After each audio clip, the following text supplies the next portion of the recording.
Chi era Syd Barret? Come lo descriverebbe in breve a chi non lo conosce? So Syd Barret was a brilliant musician in the 60s, mid 60s, who formed a band with his friends in Cambridge in England when he was still at school. I mean, he knew Roger Waters, who became one of his bandmates. He knew him at school. He knew David Gilmour.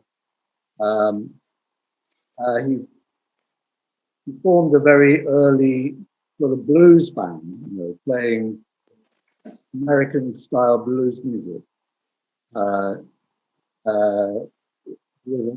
a very kind of predictable bluesy sound.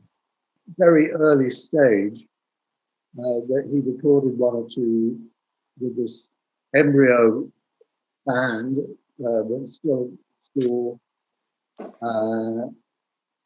and eventually went to London and went to art college.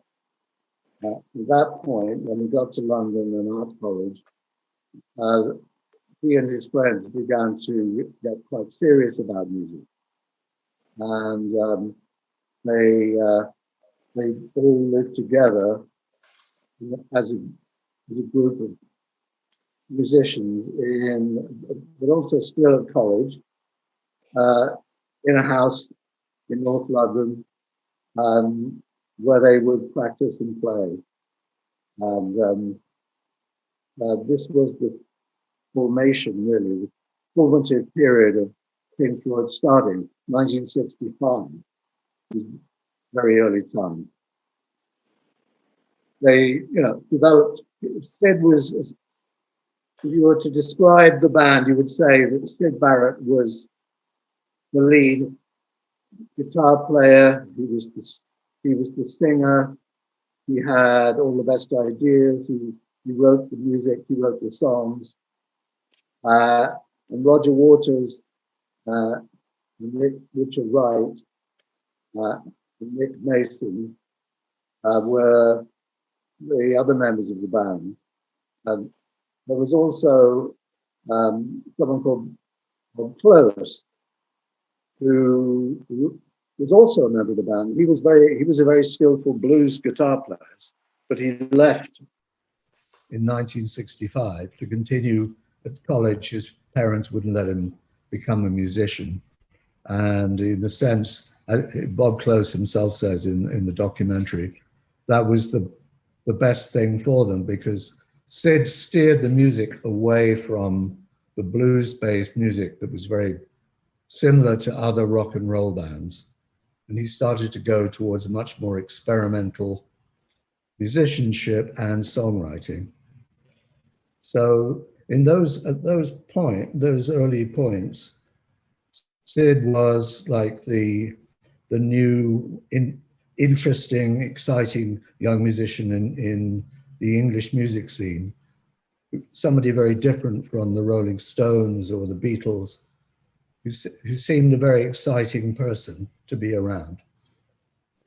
Perché ha esercitato un fascino così potente su tante generazioni di artisti? I think one of the fascinations for people right up to today is that there's a group of artists from the 60s, musicians like Jimi Hendrix, like Janis Joplin, and so on, who died very young, at the height of their power.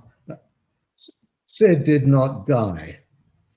Syd was like a shooting star who left this trail of brilliance, soared up into the stratosphere, and then the trail still lingered. The trail was still there, but Syd was gradually fading from view.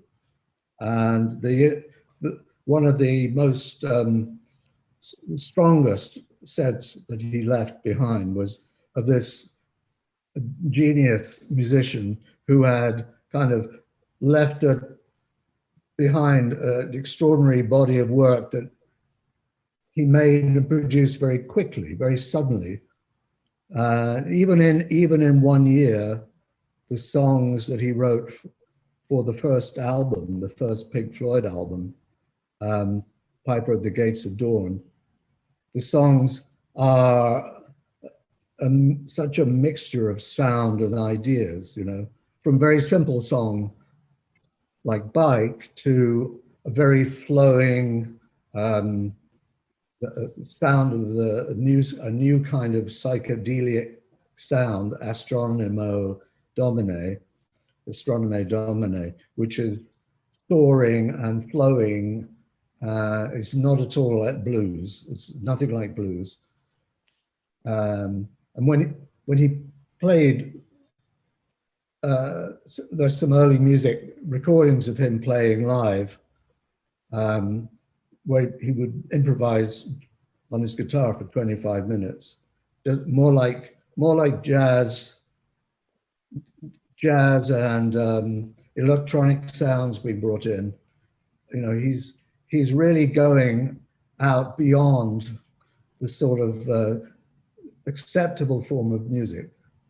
I think the reason he exerts such an influence still is that songwriters in particular discovered the songs that he wrote after he left Pink Floyd. He produced, with the help of David Gilmour, he produced 2 albums, The Madcap Laughs and Barrett, 1969, 1971. Barrett was the last album he produced before he essentially disappeared from, in those 2 albums, the songs that he writes are very, they're in one sense simple, and on the other hand, they're also kind of completely raw. They sort of open, you know, there's a little bit of a guide to his inner emotions. He doesn't leave anything out, you know. I think Robin Hitchcock, the songwriter who is a current singer-songwriter, says, you know, if Syd saw a sandwich on the table, he would put it into the song. I mean, it's just like immediate. It's the present. He's writing about the present. And there's a foreshadowing of that kind of writing in a song like Jug Band Blues, which was the last song he recorded with Pink Floyd on their second album before he left the band. And Jug Band Blues, it's really almost a guide to his psychological state, which was very unsteady, so there are lines in the song like, I wonder who's writing this song. You know, it's extremely questioning of his own psyche. And I think that sort of immediacy appeals to, and I think in the documentary there's a small piece from Graham Coxon, singer-songwriter from Blur, the band, British band. He became obsessed with Syd Barret in the very early stages of his music career because he was exploring the kind of songwriting that most songwriters find very difficult, because you have to sort of go inside yourself and not accept any barriers. I think that's part of his influence. Plus the sort of legend that built around the disappeared, you know, the man who's still alive. He's dead now. He died in 2006, but he was still alive for 30, 40 years. And there was this kind of mystery, this aura around him. Quanta verità e quanto mito c'è nel Syd costantemente in preda agli acidi o al mandrax? I think it's true to a degree, certainly, that there was, in the culture of the time in the 60s, there was a lot of exploratory drug taking. Syd was excited by that and became part of that. He certainly took LSD a lot, and according to his roommate, when he moved into an apartment in London, his friend Dougie Fields, the painter who is in the film as well, he acknowledges that Syd was pretty much taking this Mandrax every day, which Mandrax is a kind of sedative, but if you stayed awake through the sedative, you started to get very high. And I think there was a lot of Mandrax. You could get it from the chemists, you could get a prescription for it as a sedative, and so it was easily available then. So certainly Syd was involved with a lot of drugs, and he was encouraged by friends to take drugs, some friends. Now, was that the reason why he had his psychological breakdown? I think it's not entirely the answer. The answer lies more with he had maybe a fragility, a mental fragility, which was triggered by a lot of acid, taking a lot of acid, a lot of LSD, and triggered his breakdown. But also, he was an artist. He was a painter, but he was also, he was an artist in paint and an artist as a musician. The band was being taken in a direction towards more commercial productions, hit songs like See Emily Play, which became a hit, and a number 5 hit in the UK. It's a sweet song, but it meant that he had to perform on a stage in pop programs, television programs. And I think the whole thing of this sudden rush of fame was not the way he wanted to go. So I think he's kind of walking away musically and artistically and wanting to go in another direction. And he's also being fragmented by the drugs he's taking. And it becomes, it's a combination of things, I think. When he went back to Cambridge, finally, he dropped his music and kept his painting. And in a sense, he seemed to have had a more, to the outsider, he might have appeared a strange, unusual figure, a recluse. But maybe to him, he was content in his own world. Now the debate about the drugs will go on forever, but I'm just putting in my own opinions. Che significato ha secondo lei l'apparizione di Syd agli studios dove i Pink Floyd, la sua ex band, stavano registrando Wish You Were Here?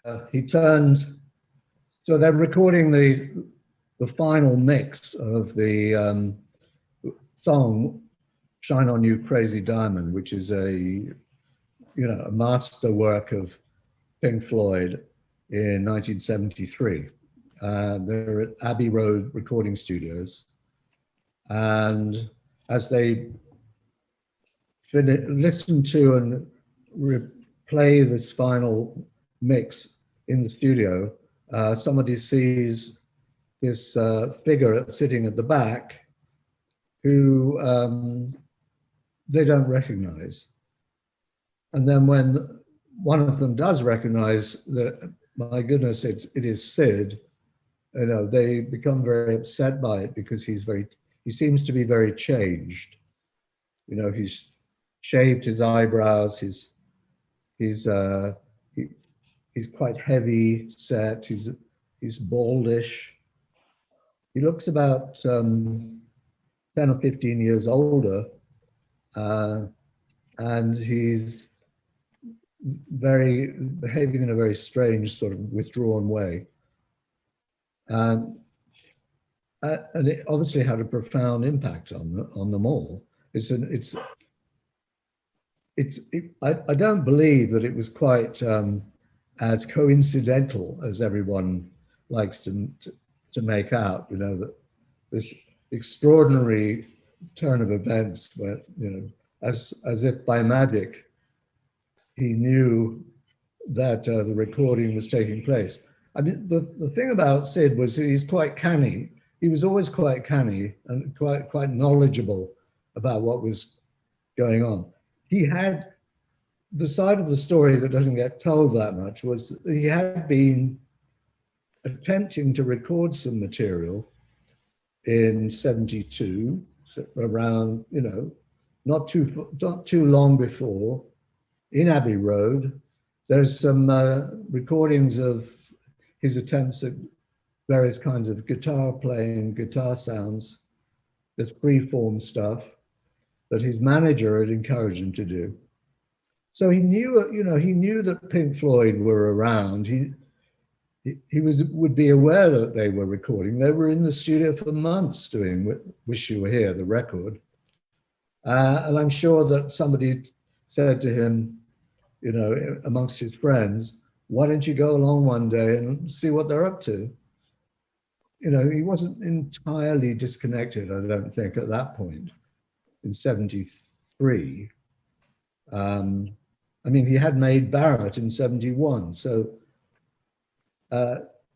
clearly he'd been drinking. He was, at that point, he was drinking a lot of beer, which can make you put on weight. He was also taking probably medication, so that he may well have developed a certain kind of physical appearance. And he was going through this kind of psychological upheaval, clearly. But, you know, it's become the stuff of stories. And when they told me, because I filmed this first film in 2001, when they told me that story, it wasn't a well-known story. I hadn't heard it before. And as far as I know, they hadn't told it before. So now of course, everybody knows the story because it's been repeated so many times. And it's almost like it is now written in the lore, you know, of Pink Floyd. This is exactly what happened. I mean, there are different takes you can different ideas you can get from it, I think, as to why that happened.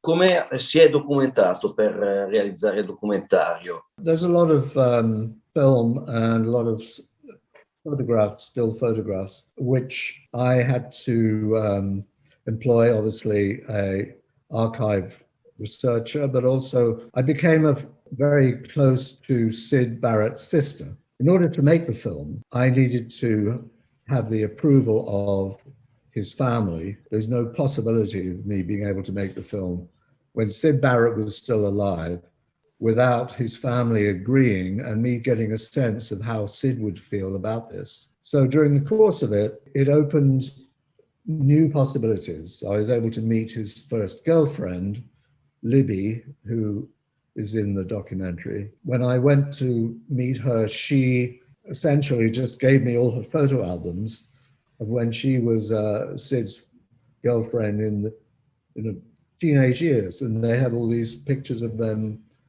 on the beach and together, and, you know, very sweet pictures of early stages of teenage romance, which of course is wonderful. So that immediately becomes a source of pictures. Syd Barret's sister gave me other family photographs and pictures of Syd at different stages of his childhood and growing up. So it's another source.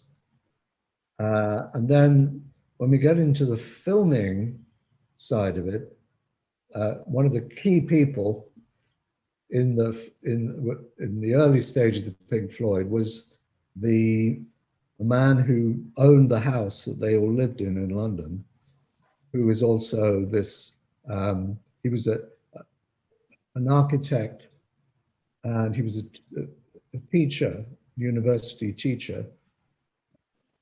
He's the man who's experimenting with light in the house, like, and asking them to help him. Now he had this film that the BBC had made, which was for a science program. Now this is an example of, you know, a unique piece of film.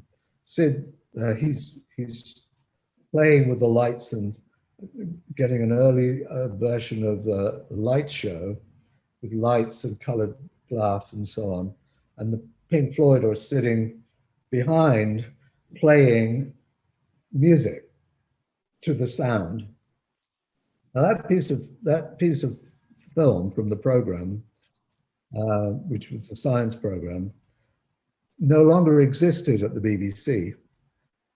So I thought the film had been lost.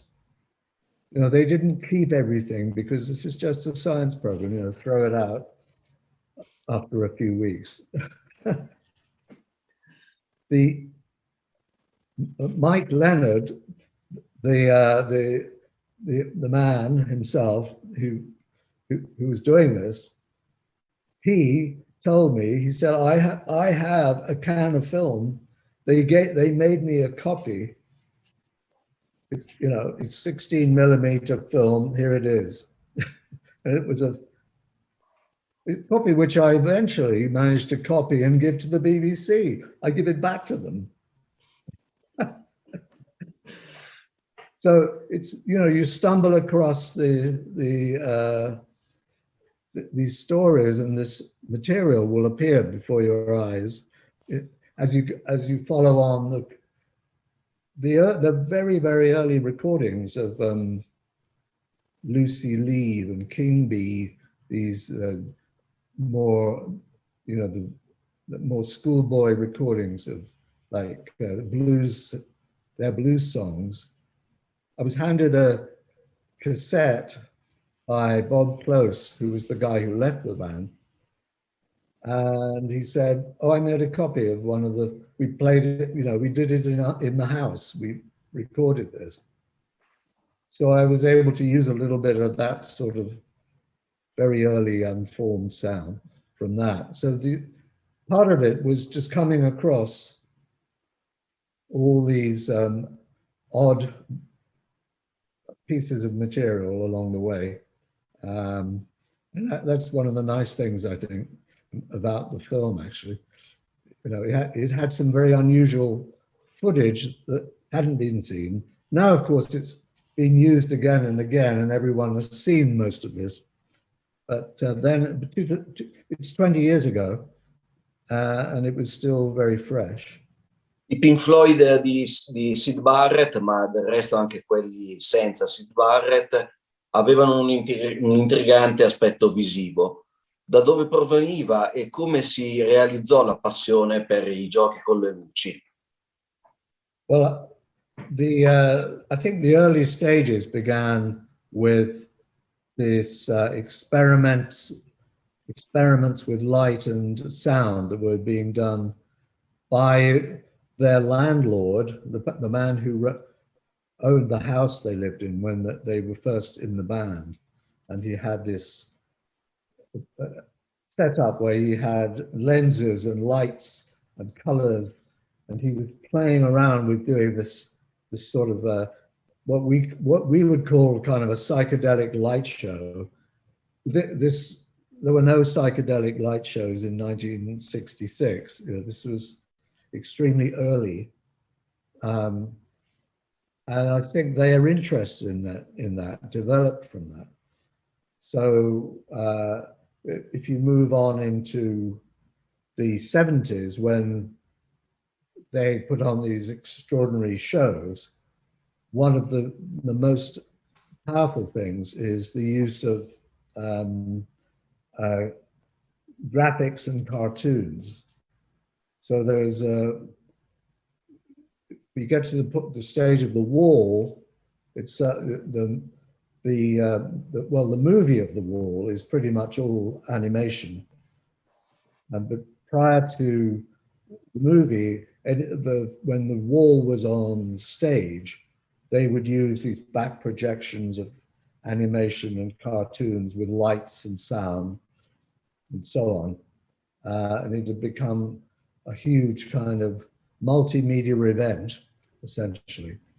But it developed slowly through this, from this very primitive stage. And I think during the making of Wish You Were Here, that album, they brought in this cartoonist, caricaturist, whose name is Gerald Scarfe. And he produced these extraordinary images, like with Welcome to the Machine. He has this big, moving, monstrous creature, like a machine, sort of eating up people as it goes, spewing them up. It's kind of an image of the music business in a way, like eating them up and chomping them out. But this was projected on the script, on the back of the stage, as the song was being played. And similarly with, they had this image of during, I think it was Shine On You Crazy Diamond, they had this image of a sandman who's made of sand and slowly just dissolves and disappears. And that's another sort of, so they would be the lights plus these extraordinary projections. And that was part of their whole performance. They themselves kind of withdrew almost behind this. Their personalities were very hidden, covered by this, the grandness and the largesse of it. Yeah. La ringrazio moltissimo per l'intervista. I'm delighted, yeah. I'm sorry to miss being in Italy. It would be nice to come, but I cannot come this time. Ok, grazie ancora. Thank you. Okay. Bye. Bye-bye.